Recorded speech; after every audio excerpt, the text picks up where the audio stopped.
What's going on then, ladies and gentlemen? I hope you're all doing very well. Welcome back to another video here on our channel. I'm a FIFA Analyst, and today we are bringing you a breakdown of the FIFA 22 official gameplay reveal that we have received this evening from EA via EA Play. If you haven't watched it, I'll put a link in the description. It's a 30-minute video. You can go and watch all of it. They sit down with the developers of EA, kind of talk about the new features that we are going to be getting on FIFA 22. This is only gameplay related, kind of it's the USP, right? The unique selling point for what EA are pushing this year. Nothing to do with Ultimate Team, nothing to do with Career Mode Pro Clubs. That'll all come in about 3 to 4 weeks, probably around August sort of time, and as we get in September and as we get closer to the launch. But for now, this is purely just gameplay.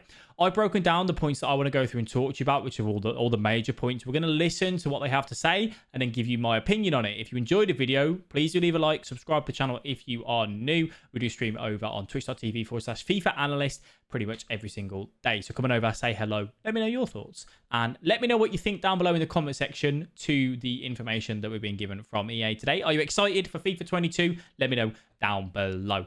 So let's go ahead and jump into it. I'm not going to really give you my thoughts too much as of yet. I have timestamped these, so you're going to have to bear with me as I kind of go through and we go and listen really more than anything. So let's go through and play the first clip. A ball control, and that just makes things look and feel more like football. Motion is more fluid because players in real life, they adjust their cadence, they look at the ball, they position their bodies to get there, to get to the ball, and that's what you see with these new machine learning technology that we have in the game in FIFA 22.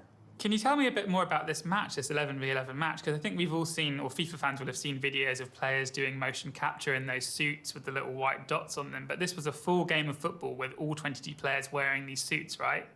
So this is something that we spoke about in the last video that we did on the Hypermotion. EA have now had the facility to catch an 11v11 game rather than just doing it in the studio where they had one player, where animations aren't legit, right? They're kind of just made in a studio.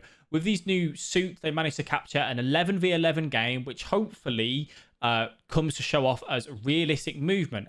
Players doing what they should do, calling for the ball when they want it, making runs the way they should want it, constantly fighting, talking, communicating with each other, trying to create that realistic football experience. That's what they're trying to do here. They want each individual 11 players to act as themselves and use their own brains rather than just being kind of static robots until controlled, which is kind of what we have at the minute.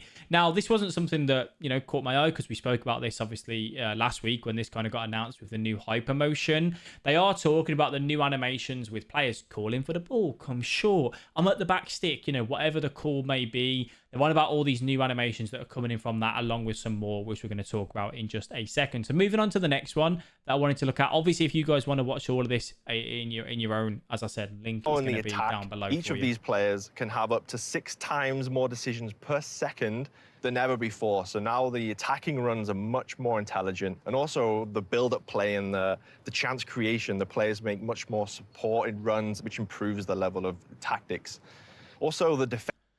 So the one thing to take note of there is that he said a player will have up to 6 times more options kind of available to him every second. Should he go forward and make a run? Which run should he make? The angle of it, kind of the attacking AI, hopefully moving a little bit more, and again, using their own initiative. You have to find a fine balance, but you should be seeing AI movement move a little bit more freely in FIFA 22, which is kind of what the hope is here. And his next point is actually really interesting. Defensive side of things is a big improvement too for tactical AI. This was completely rewritten this year. So now the defensive side of the positioning team do more zonal marking and defend as a unit.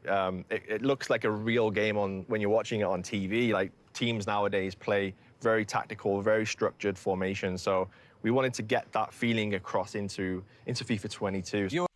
So this may be something that you may be a fan of, you may not be a fan of. Personally, I think zonal marking is a better way to go rather than having man marking, because what you'll find is that sometimes defenders track runs that are unbelievably tracked, which someone should have had to right stick switch to kind of, track that run. Or you'll find AI defenders track a Harry Kane running down the line, and he drops off, 20 yards offside, but that left back carries on following him all the way, making your defensive line get deeper. So I think a zonal marking system could work a little bit better. Yes, it'll look like essentially just a brick wall to kind of break through, but I actually think a zonal marking and not having that AI move out the way when you didn't want him to, and kind of putting more trust and ownership on the defender themselves, you as the individual player, is actually something that I'm kind of all for. So I'm hoping that that works kind of as we want it to. Whether it does does or not, again, obviously it's all speculation. One thing here as well, they do talk about how they've kind of changed the ball and the ball physics. We'll go into in a little bit. The way professionals do it, it's quite unique just to see that motion play out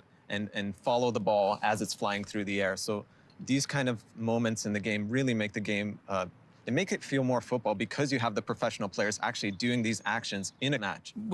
So that's one thing there. They're talking about, you know, the way that they kick the ball and the way that they may slice the ball and kind of get under it and then get over it, making the ball move a little bit quicker, lofted in the air a little bit longer, all that sort of stuff. I'm all very much, and there's going to be more to it in a second. I'm kind of holding my judgment on that because I hope with the changes that they've made with regards to true ball physics, which I'll tell you what, we'll jump to now because that'll make it easier, kind of goes in a little bit more flow for you. True ball physics, which is something here for you. That's actually a big one. It's a game-changing feature. So what we're doing in FIFA 22 is we're importing real-world ball data into the game to create the next level of realism in terms of how the ball moves. So we're changing parameters like the friction on the ground, the friction with the air, just how the ball spins, the speed of the ball, and that really changes the perception of the game.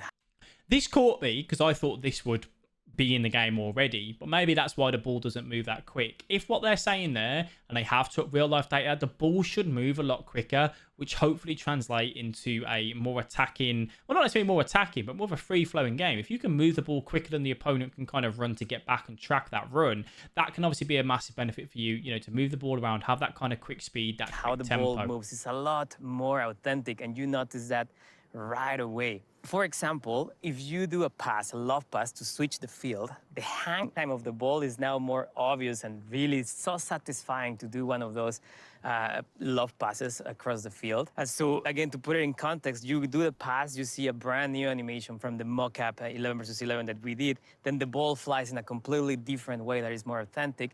And then when the player is receiving the ball, those new long animations play, and that changes the experience completely.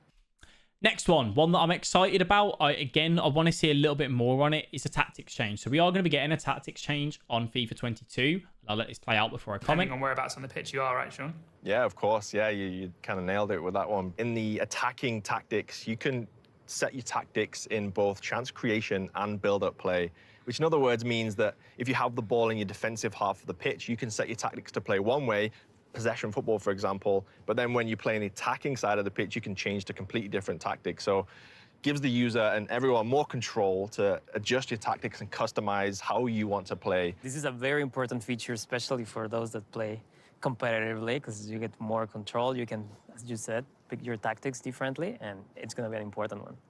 So that's kind of going back to the video we released yesterday, actually talking about FIFA 18 and the custom tactics we had there. The one thing that I'm a little bit wanting to see more information on, again, as I said, if I just quickly mute this, is they don't show you everything here, right? They only show you the attacking. If you look here, you know, you can see that this will scroll up more. I want to see more availability in the defense as well, to set your defense up better and kind of how you want it to be like it was on FIFA 18.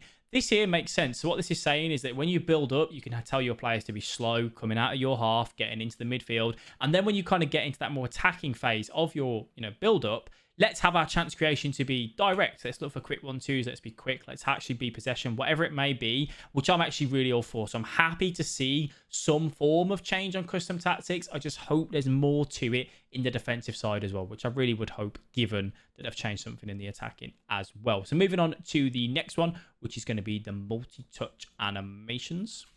And the way we're doing that is by adding new multi-touch animations, and that's the key. These animations are longer and they have multiple touches, which allows you to bring down a ball off the chest and onto your foot in one fluid motion. So with the longer animations, you're able to take the ball off your thigh, cushion it, and turn quickly away from your opponent. You're gonna feel these new animations, especially in controlling air balls. So anytime the ball's in the air or bouncing, you're gonna take that quick touch off your thigh or off your chest, turn fluidly with that second touch into the direction that you want to go in. We're calling this feature composed ball control because the players are way more natural at taking that first touch and transitioning to the second one.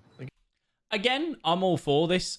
If this works, right? So you want to have it so if you want to take a touch down from, you know, a cross kind of whipped into you, or, you know, whipped on from the other side of the pitch, having that quick, more explosive kind of touch from it. Benzema here using his strength to kind of, you know, jostle with the defender and get past him.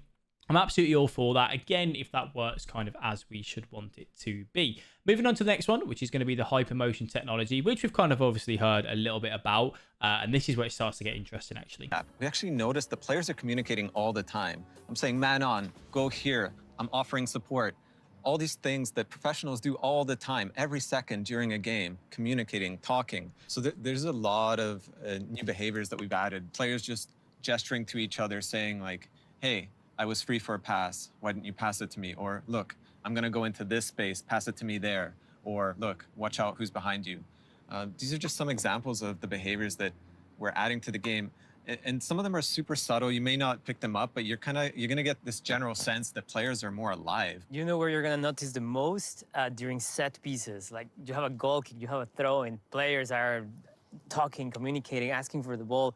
And they actually move a little bit to provide you with better support, so you will have more. EA have put a lot of focus on trying to make the game feel more realistic, and we're going to go into the next point, which is where I get a little bit confused by this. I'm all for making the game look more realistic and whatnot, and adding in, hey, give me the ball, I want the ball, pass it here, I'm going to run into this space and whatnot. It doesn't really mean much, but it adds more realism, for the user. Not a problem if it makes sense. Cutters, where you drive the ball low and hard across the field, so you kind of notice these new ways to kick the ball, and that's all coming from that 11v11 Look at the other players off the ball. Motion capture shoot that we did. We're calling this feature Full Team Authentic Motion because it's all about all those little bits of animation that we're sprinkling into the game, thousands and thousands of it. Okay. And so did you pick up anything there? So my gripe with this was that, they talked about, that was a big feature throughout this AI making the decision, say, I want the ball, pass me the ball, making it feel more realistic. If it makes sense. This guy distributes the ball over to here. His centre mid puts his arm up. Hello, mate. I'm here. I'm available. No, you're not. You're covered by a man. You're not going to pass the ball into there. If the left back did that, absolutely not a problem. So first little gripe, right? He then says, he puts his arm out. So I'm running into here. Fair enough. Whatever. Fine. Then distributes the ball over to that side of the pitch. Now, this is the one that really, really confused me and baffled me and kind of got me a little bit concerned. That guy's just distributed the ball. He now puts his arm up to say, I want the ball. And he doesn't even make his run to the back stick as a typical winger does. He makes his run inwards. And someone said, well, what about if he's on cut inside? If the AI doesn't use his brain here and go, well, actually, there's a chance to run into the back stick and there's already two men on the inside. Why would I cut inside? That wouldn't make sense, especially when he's not got the ball. So watch him. He puts his arm up and then he runs in. So now we've not had that man at the back stick as a potential crossing opportunity. So watch as soon as he releases that ball. You can stick your arm up all you want, but I want them to be sticking their arm up when it makes sense. I want this guy to stick his arm up and point into that gap saying I'm running to the air, not that guy over there. Because now, if he attacks the byline, there's not even, that potential cross to the back stick. So that one annoyed me a little bit, really. I'm not going to lie. I was quite annoyed by that when I saw that. Just kind of didn't give me good first impressions. Obviously, I spoke about that on Twitter, and you may have seen that already. So the next one is goalkeepers.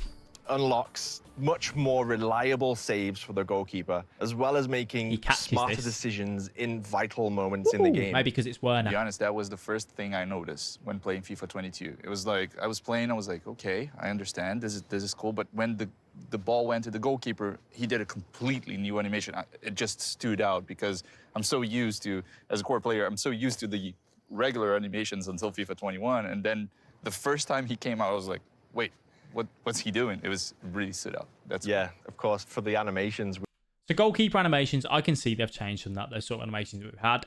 All well and good. Again, hold your judgment until you play it because we don't know how they're actually going to perform, do we? And then last but not least, a little bit concerning. Part of the game. But no, that's exactly what we are tuning. We are making sure that you feel that explosiveness, but it's not necessarily going to be the only way to play. So we're balancing things considering how players will be trying to use this mechanic. So there's a new skill dribbler move. who maybe got a step on you. You're going to get that boost while just running and sprinting. But if you're a dribbler, you can really lure that opponent in to get close and get by him with a quick basically acceleration. a changes the way you defend, but it's used in attack. You've got to really think about now when you for a defender to recover quicker. Button. You get the benefits of waiting and trying to have these mini games between the attacker and the defender to really time these inputs to see this explosion of sprint in both defenses and attacking side of things. So, and one of the biggest questions So they're going to balance this. This is what he says here. It does have a cooldown, so you can't just spam it. We'll wait and see how that one performs, really, more than anything. So, as I said, the thing that kind of worries me is I'm happy, first of all, tactics change. I don't feel like the animations that they've been speaking about and how they use... I thought the Hypermotion was going to be more explained in a way where we're going to mimic real-life attacking movement more. The way they've explained this, the unique selling point seems to be we've tried to make the game look more realistic, feel more realistic. Obviously, I'm a gameplay guy. I haven't seen enough here to really get me like, yeah, really excited over the gameplay changes. I think like the animations of the multi-touch and trying to move quicker there could work. If the ball moves quicker, where they're talking about the true ball physics, fine, not a problem. I don't know why that wasn't in the game in the first place, but I'm not a coder, so I don't really know on that front. I'm just a little bit concerned that they've really put their attention and effort into trying to make the game feel more realistic. Animations, that sort of thing. I want the game, obviously, because I'm selfish. I want the game to be more attacking, more fun, So we'll obviously hold judgment until we get to play it. The beta will come out at some point in August, and hopefully we'll get our hands on that to kind of get a bit of an opinion on that from there on inwards. But that's kind of all I wanted to say, really. So you guys let me know. Obviously, you guys have different opinions to me. I have different opinions too, and that's absolutely fine. So share your comments down below. I'm always interested to hear your thoughts. Thank you all for watching. Enjoy the rest of your day. Socials down below. Thank you for tuning in. Speak to you soon. Bye-bye.